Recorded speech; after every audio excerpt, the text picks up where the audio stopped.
नमस्कार मंडळी, कसे आहात? मस्त नामस्त असलं पाहिजे. मागच्या व्हिडिओमध्ये आपण पाहिलं की नामस्मरण करण्याचे फायदे कोणते. तर आता आपण बघणार आहोत की नामस्मरण कोणत्या वेळी आणि कधी करायचे. तर आता प्रत्येकाला हा प्रश्न पडतो की आपण जर नामस्मरण करण्याचे फायदे बघितले तर आपल्याला नामस्मरण करायचे तर कधी करायचं, कुठल्या वेळेला करायचं, हा नक्कीच खूप सगळ्यांना पडलेला प्रश्न असतो.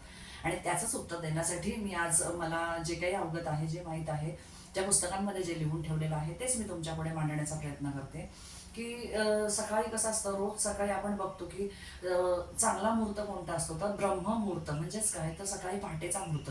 पहाटेचा मुहूर्त म्हणजे आपण सकाळी उठायचं, आंघोळ करायची आणि नामस्मरणाला बसायचं. तर का करतात त्यावेळेस, तर ते पण तेव्हा शांतता असते, सगळीकडे हवा शुद्ध असते, वातावरण शांत असते, मन एकाग्र होतं आणि म्हणून ब्रह्ममुहूर्तावरती आपण सकाळी नामस्मरण केलं तर ते आपल्या दिवसभर आपलं चित्त हे एकाग्रत राहतं.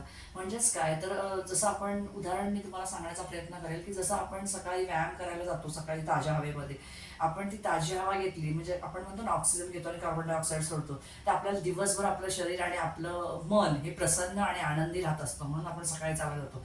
तसंच आपलं ब्रह्ममुहूर्त म्हणजे सकाळी नामस्मरण केल्यानंतर आपलं मन आणि आपलं शरीर हे दोन्ही प्रसन्न राहतात, म्हणून त्या मुहूर्तावर करायचे.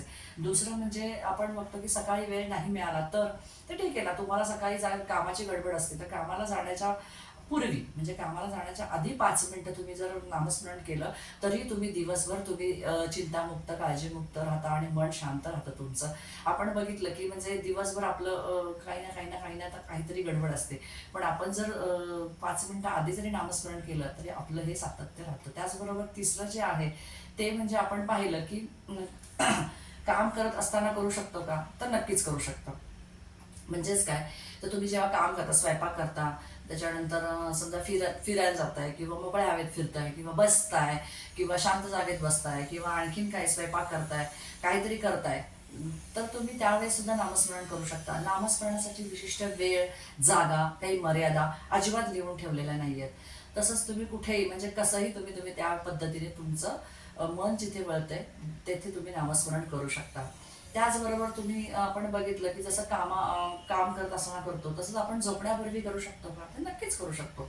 दिवसभर आपण कामाच्या थकव्यामध्ये असतो, आपला दिवसभर कामाच्या रगाड्यात आपला दिवस निघून जातो, आपण थकलेलो असतो. संध्याकाळी ज्यावेळेस आपण घरी येतो आणि संध्याकाळी सगळं आपलं आवरल्यानंतर आपण जेव्हा झोपण्याच्या आधी 10 मिनिटं किंवा 5 मिनिटं तुम्ही नामस्मरण केलं तरीही तुमचं नामस्मरण हे दिवसभराचा थकवा घालवण्यासारखं असतं.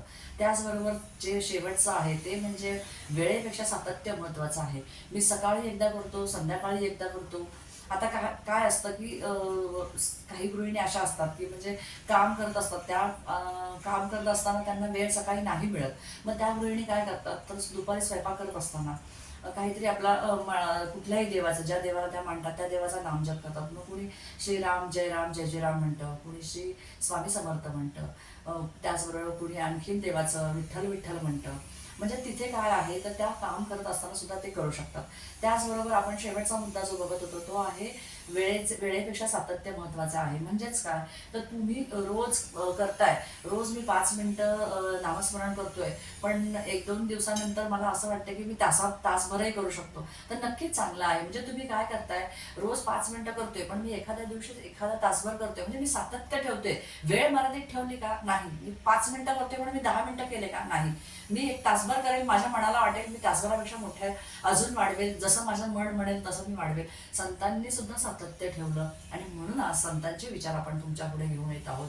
काही गोष्टी अशा आहेत की ज्यावेळेस आपण नामस्मरणासाठी विशिष्ट वेळ, विशिष्ट मर्यादा, त्याचबरोबर विशिष्ट कालावधी असा लिहून ठेवलेला नाही. त्या ज्या क्षणी तुमचं मन पांडुरंगाकडे धाव घेईल, देवाकडे धाव घेईल, ती वेळ, ती जागा ही तुमच्यासाठी नामस्मरणासाठी फार महत्त्वाची आहे.